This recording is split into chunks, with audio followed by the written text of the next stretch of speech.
Bonjour à tous, j'espère que vous allez bien. Aujourd'hui, 13 février, je vous parle de l'arcane sans nom, l'arcane numéro 13. Très souvent, c'est une carte qu'on associe à la mort, or sa lecture est bien plus complexe que cela. D'ailleurs, ne dit-on pas que ce qui n'est pas écrit ne peut être nommé?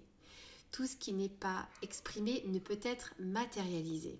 Eh bien, dans cette carte, on peut vraiment utiliser des mots comme transformation, changement, renouveau, renaissance. Souvenez-vous, l'arcane numéro 13 apparaît juste après l'arcane du pendu, dont je vous parlais dans une vidéo hier. L'arcane du pendu nous parle vraiment d'une période de méditation, une période d'introspection, de descente au niveau de notre inconscient afin de vraiment pouvoir percevoir et comprendre des choses qui jusqu'à présent étaient toujours des mystères pour nous. Cette carte-là, comme vous pouvez le voir dans la partie inférieure, on voit cette couleur noire qui est très souvent associée notamment dans le tarot de Marseille mais aussi en psychologie. On parle vraiment de psychologie des profondeurs, comme je vais vous l'expliquer hier.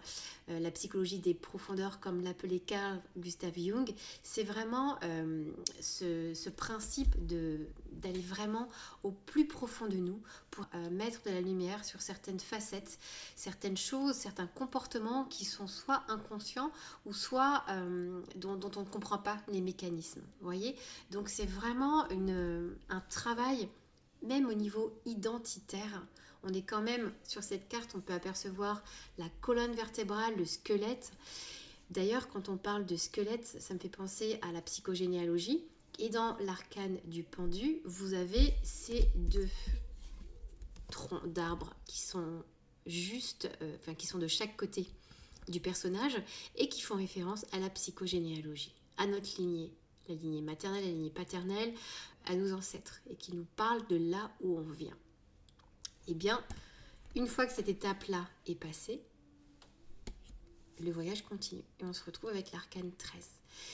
Et il y a aussi cette prise de conscience durant ce voyage initiatique, dans cette carte-là, qui nous demande aussi de faire comme du nettoyage, vous voyez, de pouvoir balayer certaines choses. Ça peut être des choses du passé, ça peut être des choses qui nous ont blessés, des choses aussi qui n'ont peut-être pas pu être exprimées, peut-être des choses où on en a besoin aussi de se détacher en conscience. Encore une fois, le noir est présent, on voit quand même l'épaisseur, il y a quand même un travail conséquent qui a été fait, donc des prises de conscience qui sont présentes, qui n'ont pas été simples, mais qui ont été vraiment toucher la personne dans sa structure, dans son être profond.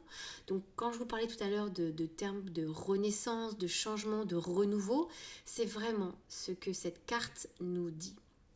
Après, bien entendu, en fonction de l'endroit où cette carte-là sortira, il sera important aussi d'adapter une lecture qui sera juste et d'adapter en fonction de l'endroit où cette carte sortira. Voilà.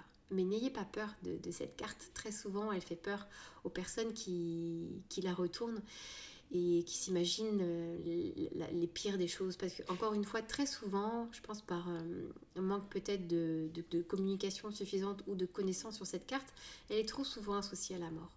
Mais encore une fois, on peut très bien se dire que chaque jour, il y a une partie de nous aussi qui se renouvelle. Et quand on parle de mort, il y a toujours la vie qui est associée. L'un ne va pas sans l'autre. Donc voilà, c'est ce que je voulais vous dire sur cette carte-là. Je vous remercie pour votre écoute et si vous avez des questions ou des commentaires, n'hésitez pas à me les laisser et j'y répondrai avec plaisir. Je vous dis à très bientôt.